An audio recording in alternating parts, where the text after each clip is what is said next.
Hey guys, this is John, and welcome to the second part of my voice assistance tutorial.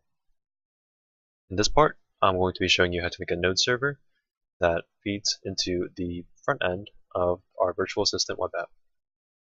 So, for example, I can say, "Hello world," Hello there, world here. and it'll give me a custom response back. It won't just repeat what I say anymore. You can do this all on the front end too, but the point of having it on a server is that we can change the server whenever we want, and anybody who's accessing our server can have the benefits of the service just being there available to everybody, instead of having to copy and paste the code over and over again on their own front end. So let's go ahead and figure out how to do this. Goodbye. Bye bye. So first of all, I'm going to go ahead and check out into the step 1.5 branch. And that's on the Bitbucket again, with the link in the description below. And right now, it'll look like this. It's going to have a plain client folder with all the code we had last time, just inside of a new folder this time. It looks something like this. Ta-da! So what we want to do here is right-click and create a new folder called server. And I'm assuming you have Node installed. You can use anything you'd like. I'll personally be using Node though. If you don't have a Node installed, just install it by Googling Node, and it's probably going to be the first thing that comes up. So let's go into our folder, and over here, cd server. And what we're gonna want to do is npm init to initialize a new node package. We're going to name it my virtual assistant, or whatever you like. It's going to be called server, with the entry point being server.js, and the rest we can skip through.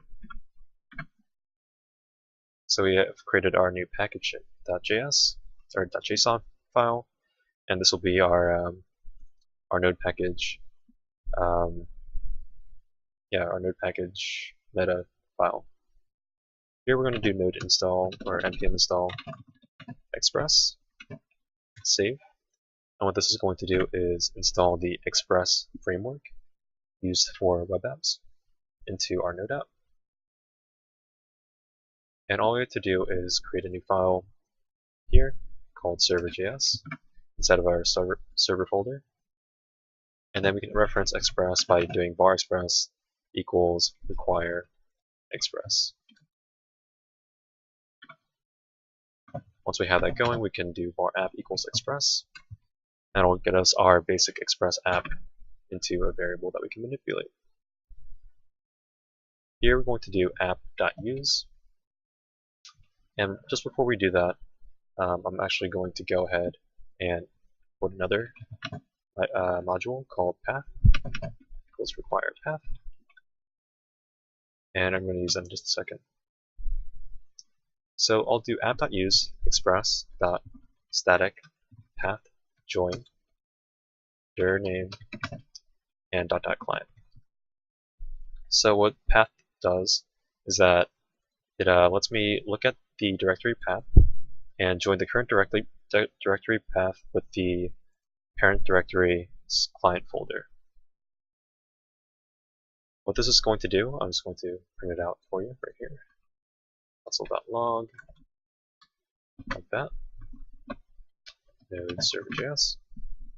It's going to print out the path of the client folder right here. And that's what we want for the Express static. What that does is it allows us to serve the client folder similarly to how we had it before with the Python server. So here we're going to do app.listen, port 8000, function console.log, listening on port 8000. So just to test if that works, I'm going to do another node server.js and go to our virtual assistant and refresh, and we have our project from last time running right here. Hello world. Hello world. Cool. So that's all fine and dandy. So let's get started on the new stuff. Now that we have our basic Express node server running, we can start to make paths to it or calls.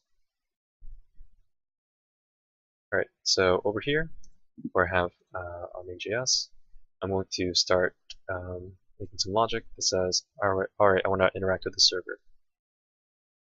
I'm going to create a new function called postVoice. It's going to take in a message, and this is what's going to be passed in through what it's going to listen for. And right here, it's going to make an AJAX call, type post, URL localhost 8000/voice, and finally data. And the data is going to be a message with the message inside of it. On success, we're going to use that data that comes back and just say it. Say data. In addition to that, we're also going to have the stuff span from last time, have its text change to the data. And to be more specific, the data is message. Alright, so now that we have this here, want to integrate it into our listen function that we had last time. So here, instead of on end saying it directly, we're instead going to do post voice with the stuff.text.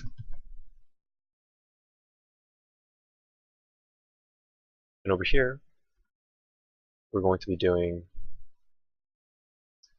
app.post/voice function request. Oops. Function request response. And over here, we're going to say that we're going to print out the request.body. So this is just going to see what it's going to do in terms of what comes in. So over here, I'm going to reset our server. Click on this. Hello there. Over here, looks like it's not recognizing it. So what I'm going to do here, I might have to do HTTP like that. I'm going to inspect, and it looks like, yeah, I do that. So over here, to refresh, hello. So over here, the console. Over here, I get undefined. And now the reason why we get this is because this is being passed in as a JSON object, and the server is currently not fitted to handle JSON. So what we're going to do is do node or npm install body parser and save that.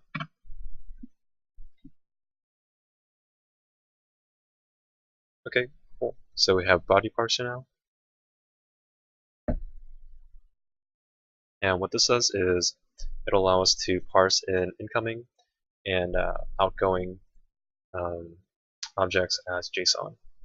So over here, I'm just going to do var body parser equals require body parser, like that.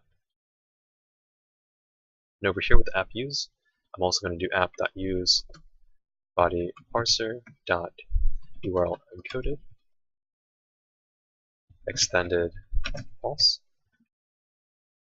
Copy and paste that a couple times, as well as the JSON function and the text function.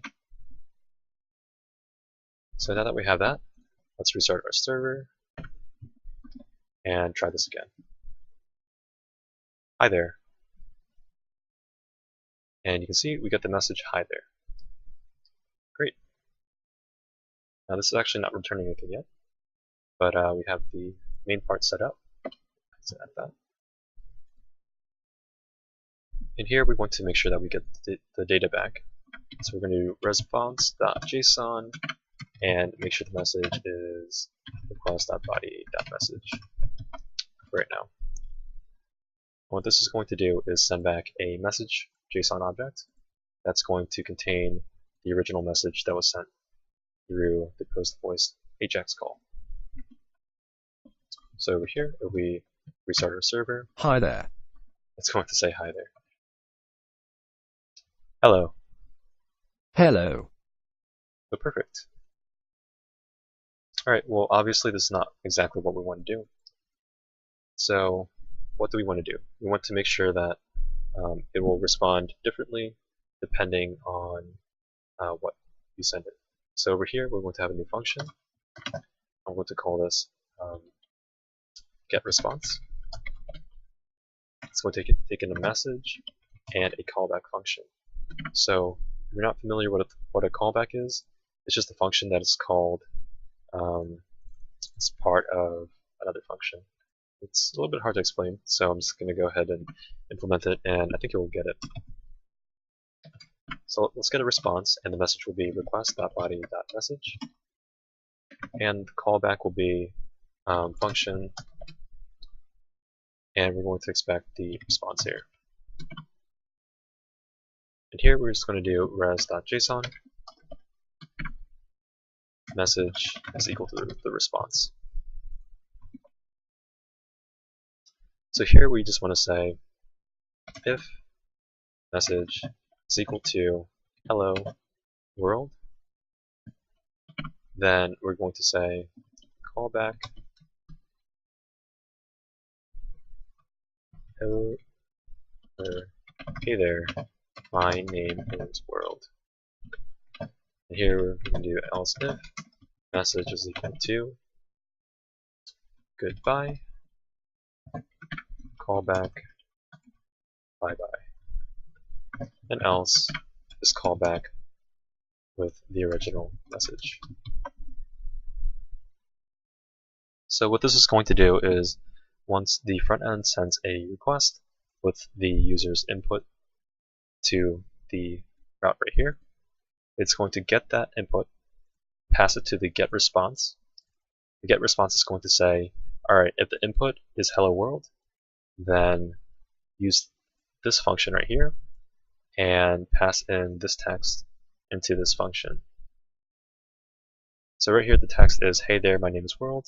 So that gets passed right here, which then gets passed right here, which is the response JSON message, whatever it is. Hey there, my name is world.